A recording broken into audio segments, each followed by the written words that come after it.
ఇర్మియా గ్రంథము 10వ అధ్యాయము. ఇశ్రాయేలు వంశస్థులారా, యెహోవా మిమ్మును గూర్చి సెలవిచ్చిన మాట వినుడి. యెహోవా సెలవిచ్చినదేమనగా, అన్యజనముల ఆచారముల నభ్యసింపకుడి. ఆకాశమందు అగపడు చిహ్నములకు జనములు భయపడును, అయితే మీరు వాటికి భయపడకుడి. జనముల ఆచారములు వ్యర్థములు. అడవిలోనొకడు చెట్టు నరుకున్నట్లు అది నరకబడును. అది పనివాడు గొడ్డలితో చేసిన పని. వెండి బంగారముల చేత పనివారు దానిని అలంకరింతురు.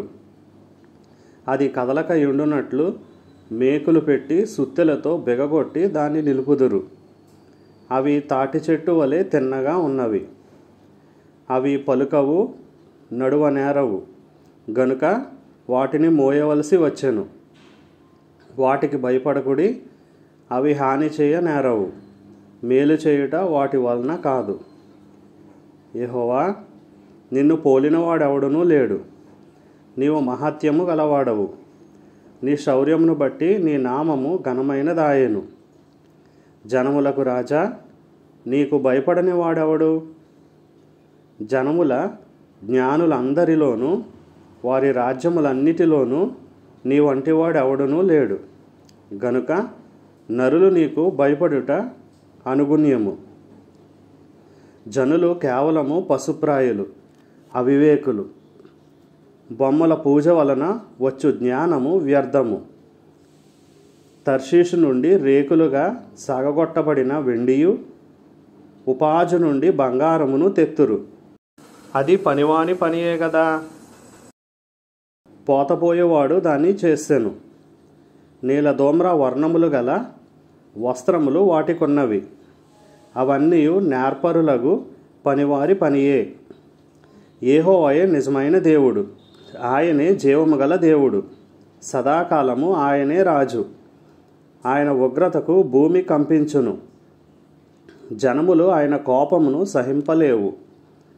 మీరు వారితో ఎలాగూ చెప్పవలెను, ఆకాశమును భూమిని సృష్టింపని ఈ దేవతలు భూమి మీద నుండకుండాను ఆకాశం క్రింద ఉండకుండాను నశించును. ఆయన తన బలము చేత భూమిని సృష్టించెను. తన జ్ఞానము చేత ప్రపంచమును స్థాపించెను. తన ప్రజ్ఞ చేత ఆకాశమును విశాలపరచెను. ఆయన ఆజ్ఞనీయగా జలరాశులు ఆకాశ మండలములలో పుట్టును. భూమి అంత భాగములలో నుండి ఆయన ఆవిరి ఎక్కజేయును. వర్షము కలుగునట్లుగా ఆయన మెరుపులు పుట్టించును. తన ధనాగారంలో నుండి గాలిని రావించును. తెలివిలేని ప్రతి మనుష్యుడు పశుప్రాయుడు. పోతపోయి ప్రతి వాడును తాను చేసిన విగ్రహమును బట్టి అవమానము నొందుచున్నాడు. అతడు పోతపోసినది మాయారూపము, అందులో ప్రాణమేమీ లేదు. అవి ఆశను చెడగొట్టు మాయా కార్యములు. విమర్శ కాలములో అవి నశించిపోవును. యాకోబునకు స్వాస్యమగువాడు వాటి వంటివాడు కాడు. ఆయన సమస్తమును నిర్మించువాడు. ఇశ్రాయేలు ఆయనకు స్వాస్యముగానున్న గోత్రము.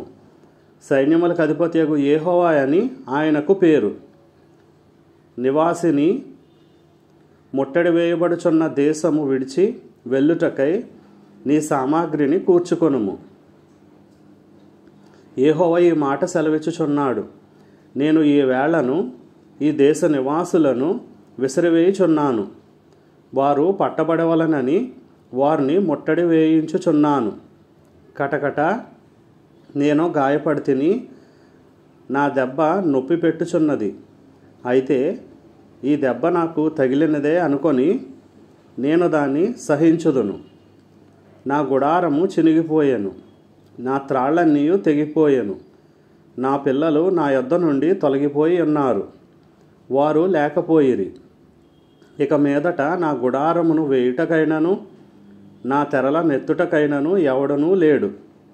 కాపరులు పశుప్రాయులై యెహోవా యొద్ద విచారణ చేయరు గనుక వారే వర్ధిల్లకై ఉన్నారు.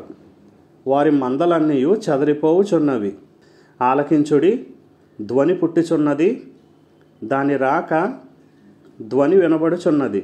యోధా పట్టణములను పాడైన స్థలములుగా చేయుటకును నక్కలకు చోటుగా చేయుటకును ఉత్తర దేశం నుండి వచ్చుచున్న గొప్ప అల్లరి ధ్వని వినబడుచున్నది. యెహోవా తమ మార్గము నేర్పరచుకొనుట నరుల వశంలో లేదనియు, మనుష్యులు తమ ప్రవర్తన యందు సన్మార్గమున ప్రవర్తించుట వారి వశంలో లేదనియు నేను ఎరుగుదును. యెహోవా, నీవు నన్ను బొత్తిగా తగ్గింపకుండునట్లు నీ కోపమును బట్టి నన్ను శిక్షింపక నీ న్యాయ విధిని బట్టి నన్ను శిక్షింపుము. నిన్నెరుగని అన్యజనుల మీదను నీ నామమును బట్టి ప్రార్థింపని వంశముల మీదను నీ ఉగ్రతను కుమ్మరించుము. వారు యాకోబును మృంగివేయుచున్నారు, నిర్మూలము చేయవలెనని వారు అతని మృంగివేయుచున్నారు, వాని నివాసమును పాడు చేయుచున్నారు.